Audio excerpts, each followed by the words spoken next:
Pan moment గురించి నేర్చుకున్నాం. Pan స్ట్రైట్గా వెళ్తుందని, ఒక స్టెప్ వెళ్తుందని నేర్చుకున్నాం కదా. ఈవేళ మిగిలిన పీసుల గురించి చూద్దాం. కింగ్ అన్ని వైపులకి కదులుతుంది, కానీ 1 స్టెప్ మాత్రమే వేస్తుంది అనమాట. ఇక్కడ E3లో ఉన్న కింగ్ ఇటువైపు ఒక స్టెప్, ఇటువైపు ఒక స్టెప్, ఇటైనా వెళ్ళొచ్చు, ఇటైనా వెళ్ళొచ్చు, ఇటైనా వెళ్ళొచ్చు, ఇటైనా వెళ్ళొచ్చు, ఇటైనా ఎటువైపు అయినా వెళ్ళొచ్చు. కింగ్కి చుట్టుపక్కల ఎటువైపు అయినా వెళ్ళొచ్చు, కానీ 1 స్టెప్ మాత్రమే వేయగలుగుతున్నాడు. రాజు 1 స్టెప్ మాత్రమే కదలగలుగుతాడు. అదేవిధంగా క్వీన్ ఉందనుకోండి, క్వీన్ కూడా అన్ని వైపులకి వెళ్తుంది, కానీ ఎంత దూరం అయినా వెళ్ళగలుగుతుంది. అది క్వీన్ అన్ని వైపులకి ఎంత దూరం అయినా వెళ్తుంది అనమాట. వాళ్ళు ఎక్కడ పెట్టాలనుకుంటే వాళ్ళకి ఆడినప్పుడు క్వీన్ ఏ ప్లేస్లో ఉంటే అవకాశం వాళ్ళకి మంచిగా ఉంటుంది అనుకుంటే అక్కడ దాకా పెట్టచ్చు. ఇక్కడ పెట్టచ్చు, ఇలా అయితే ఇలా వెళ్ళొచ్చు.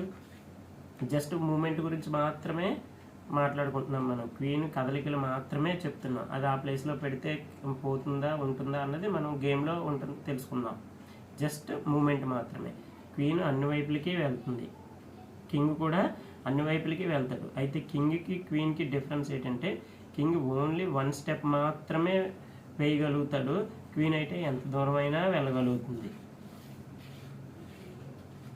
అదేవిధంగా బ్లాక్ కింగ్, బ్లాక్ క్వీన్ కూడా సేమ్ పవర్స్ అనమాట. నెక్స్ట్ బిషప్స్ డయాగ్నల్స్లో మాత్రమే వెళ్తాయి అన్నమాట. ఇక్కడ నుంచి మళ్ళీ ఇటువైపు వెళ్ళగలుగుతుంది, ఇటువైపు వెళ్ళగలుగుతుంది. డయాగ్నల్ ఏ రూపంలో ఉంటే 4 డయాగ్నల్స్లో మాత్రమే వెళ్ళగలుగుతుంది, ఇటు. అదేవిధంగా ఈ బిషప్ ఉందనుకోండి, బ్లాక్ బిషప్ ఉందంటే బ్లాక్ చెక్లో ఉన్న బిషప్ బ్లాక్ చెక్లో మాత్రమే ప్రయాణం జరుగుతుంది. అది డయాగ్నల్స్ రూపంలో మాత్రమే వెళ్ళగలుగుతుంది అనమాట. ఇక్కడ నుంచి ఇటు. ఇప్పుడు ఈ ప్లేస్లో ఉందనుకోండి, ఇలా వెళ్ళగలుగుతుంది, లేకపోతే ఫ్రంట్కి వెళ్తుంది, బ్యాక్కి వెళ్తుంది, లేకపోతే ఇలా వెళ్ళగలుగుతుంది, ఇలా రాగలుగుతుంది అనమాట. అది సేమ్ బ్లాక్ సైడ్ కూడా 2 బిషప్స్ ఉంటాయి. అవి కూడా డయాగ్నల్స్లో మాత్రమే ప్రయాణం చేస్తాయి. వైట్లో ఉన్న బిషప్ వైట్ చెక్స్లో ప్రయాణం చేయగలుగుతుంది, బ్లాక్లో ఉన్న బిషప్ బ్లాక్ చెక్స్లో ప్రయాణం చేయగలుగుతుంది అనమాట. ఇది బిషప్ యొక్క మూమెంట్. ఇంకా